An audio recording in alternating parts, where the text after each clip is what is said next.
అండి మీ పేరు? నా పేరు సహస్ర. ఇప్పుడు విశ్వక్సేన్ గారిది లైలా మూవీ వస్తుంది ఫిబ్రవరి 14న. ఎలా ఉండబోతుంది అనుకుంటున్నారు? చాలా చాలా బాగుండబోతుంది. ఆ మూవీ ఓపెనింగ్కి నేను అన్నపూర్ణ స్టూడియోకి వెళ్ళాను. అతని ఫోటో లాంచ్ చూశాను. చాలా బాగుంది. అమ్మాయిగా ఎంత చక్కగా ఉన్నాడు అంటే ఆడవాళ్ళకి అసహ్య పుట్టేంత అందంగా ఉన్నారనమాట విశ్వక్సేన్ గారు. అమ్మాయిగా ఆ లుక్కే కానీ, ఆ హైటే కానీ, ఆ పర్సనాలిటీయే కానీ అచ్చం ఇతను నిజంగానే అబ్బాయా అమ్మాయా అనే అంతటి అందంగా ఉన్నారనమాట. ఈసారి జన్మలో అమ్మాయి అయి పుడితే బాగుండు. ఈ జన్మకు అబ్బాయి అయి పుట్టి లైలా అనే మూవీలో అమ్మాయి వేషం కట్టి చాలా బాగా అంటే బాగా నటించారు, బాగా చేశారనమాట. రేపు ఫిబ్రవరి 14కి రిలీజ్ ఉంది ఆ సినిమా. సంతోషం, హ్యాపీ. నేను కూడా వెయిటింగ్లో ఉన్నాను అతని సినిమా కోసం. మంచి ఇన్ఫర్మేషన్ ఇచ్చారు, రేపు ఫిబ్రవరి 14కి సినిమా రిలీజ్ ఉందని.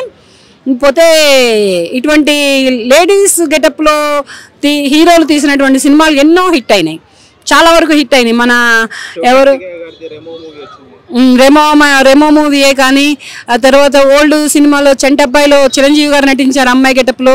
తర్వాత చిత్రం బళ్ళారే విచిత్రం మూవీలో నరేష్ గారు నటించారు. వీళ్ళందరూ కూడా అమ్మాయిల వేషాలలో చాలా బాగా నటించారు అనమాట. హాఫ్ మూవీ మొత్తం వీళ్ళు అమ్మాయిల గెటప్లోనే నటించారు. ఇటువంటి మూవీస్ ఎన్నో సూపర్ డూపర్ హిట్లు కొట్టినాయి. అలాగే మన విశ్వక్సేన్ గారు నటించినటువంటి Laila movie super duper hit కొడుతుంది, సినిమా రికార్డులనే బ్రేక్ చేస్తుంది. విశ్వక్సేన్ అంటేనే మనకు గుర్తొచ్చింది మాస్, తన మాటలైనా బాడీ లాంగ్వేజ్ అనేది అంట.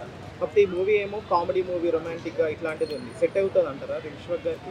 ఏ హీరో అయినా ఏ క్యారెక్టర్ చేయమన్నా చెయ్యాలి. అది కామెడీ హీరో కానీ, లేకపోతే సెంటిమెంట్ హీరో కానీ, లేకపోతే ఒక రౌద్ర హీరో కానీ, ఎటువంటి హీరో క్యారెక్టర్ చేయమంటే అటువంటి హీరో క్యారెక్టర్ చెయ్యాలి. ఆ క్యారెక్టర్లో వాళ్ళు పండిస్తున్నటువంటి నవరసాల నటనను ప్రదర్శిస్తేనే అతను ఒక స్టేజ్లో ఒక హీరోగా నిలబడతారు. అది చెయ్యాలి, బాగుంటుంది. ఎందుకంటే ఒకప్పుడు నరేష్ గారు ఎన్ని సినిమాలు సెంటిమెంట్ కాదు లేదు, ఎన్ని సినిమాలు ఒక ఆఫీసర్ వేషాలలో అలా ఇలా తీయలేదు. అతని సినిమా చిత్రం బళ్ళారే విచిత్రం సూపర్ డూపర్ హిట్ అవ్వలేదా 35 years బిఫోరు. తర్వాత చంటబ్బాయిలో చిరంజీవి గారు ఎంతటి మెగాస్టార్ అయ్యారు, ఎంతటి సుప్రీం హీరో అయ్యారు. అతను తర్వాత అతను వంశంలో ఎంతమందిని మెగా హీరోలను చేశారు. అతను చంటబ్బాయి అనే మూవీలో ఒక లేడీ గెటప్ వేసి అతను మంచి పేరు ప్రఖ్యాతులు గాయించలేదా? అలాగే విశ్వక్సేన్ గారు కూడా ఇటువంటి కామెడీయే కానీ, ఇటువంటి లేడీ గెటప్లే కానీ, ఇటువంటివి ఏవి చేసినా కానీ చాలా బాగుంటుంది. అతను ఇంతకుముందు ఒక మూవీ తీశారు, మరి ఆ మూవీ సెంటిమెంట్గా హిట్ అవ్వలేదా?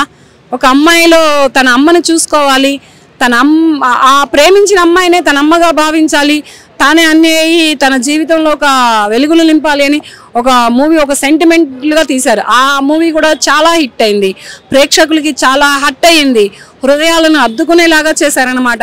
ఆ హీరోయిన్ యాక్షనే కానీ, ఇదని యాక్షనే కానీ, ఇది రియలా అన్నంత రియల్గా చేశారు.